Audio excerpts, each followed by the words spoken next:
大家好，我是 Tony， 我現在在嘉義梅山太平大飯店。我們梅山旅行的第一天下午，第二個行程要造訪太平老街。那我們住的飯店就在太平老街的入口附近，非常的方便。那我們現在出發了。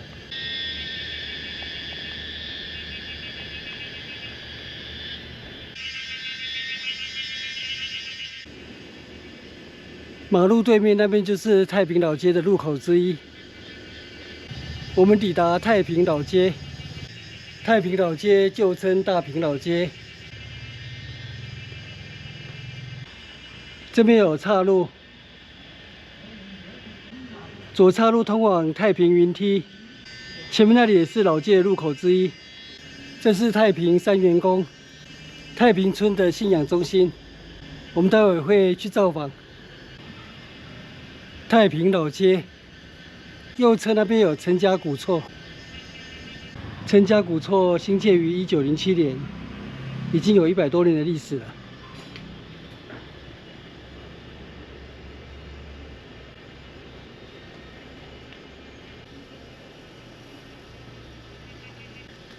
前面是太平社區活動中心，旁邊是太平派出所。這裡也有一棟老房子。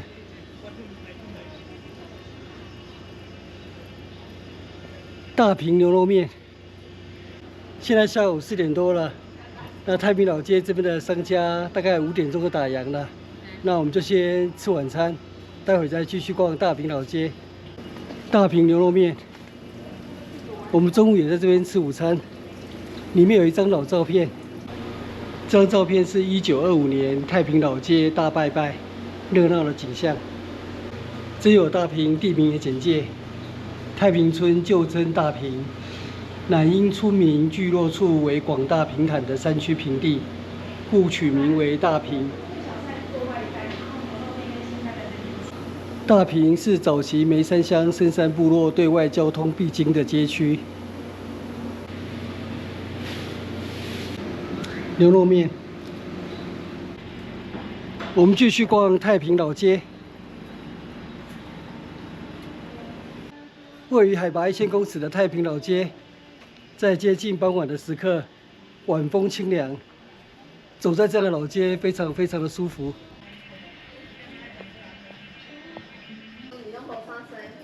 老街還有不少老房子。這邊巷子可以通往三元宮，我們就先逛完太平老街，待會再從前面那邊上三元宮。行啊來，這是太平柴燒窯的簡介。我要轉彎，然後不按剎車，然後撞到那什麼。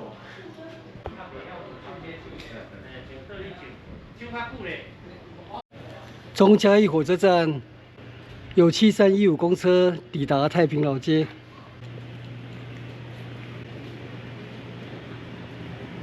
這邊左岔路往三元宮，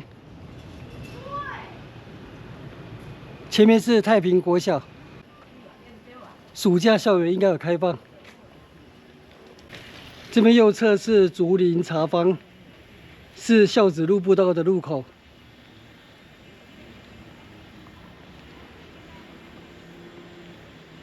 現在已經快接近傍晚了，所以就不造訪孝子路步道了，就明天再找個時間來造訪孝子路步道。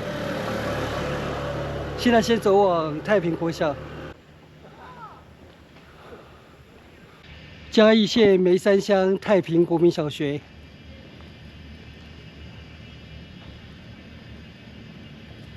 這是一所百年小學。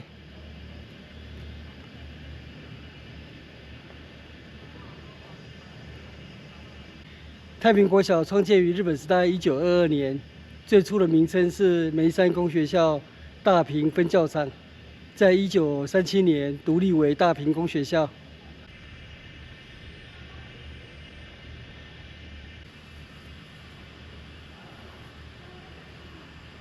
我們現在離開太平國小，走往三元宮。這邊有一排南洋杉，總共10棵。我們從這裡走往三元宮，從這裡爬向三元宮。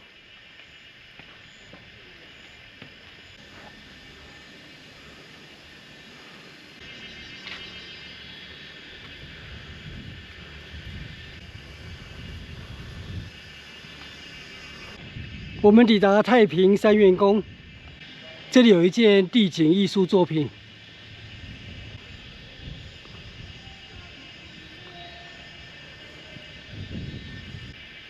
三元宮，太平三元宮主祀三官大帝，是太平村的地方信仰中心。現在這個廟是民國65年才遷建在這個地方，蠻有規模的。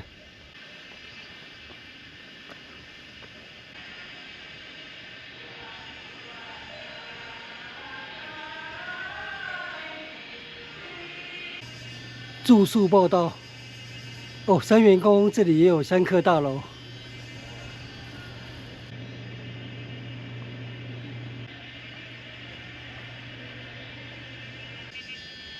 三元宮的下方就是太平老街，在這邊群山環繞之處，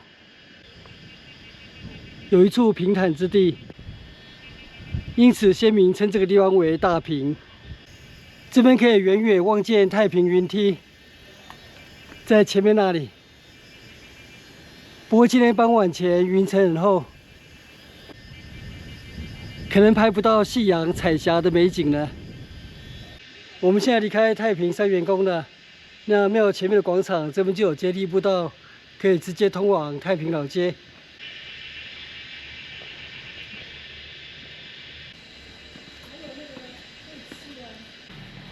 我們回到太平老街了。是阿才吗？他刚刚走下来是。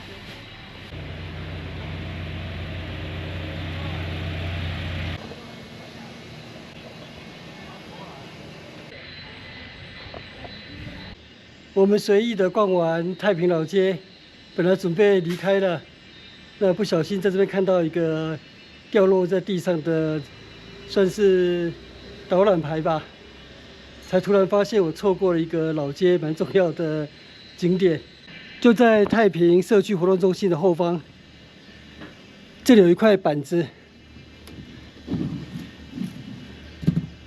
張文環文學與梅山情懷。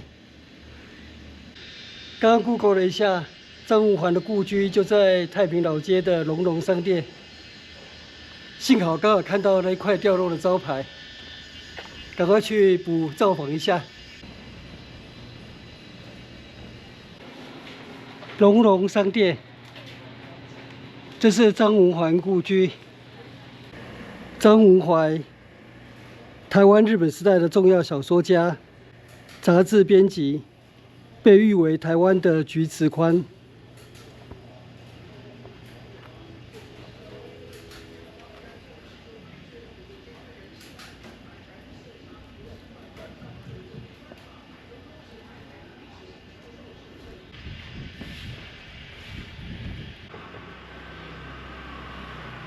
現在距離天黑還有一段時間，那我們就散步走到太平雲梯那裡，看看有沒有機會拍到夕陽晚霞的美景。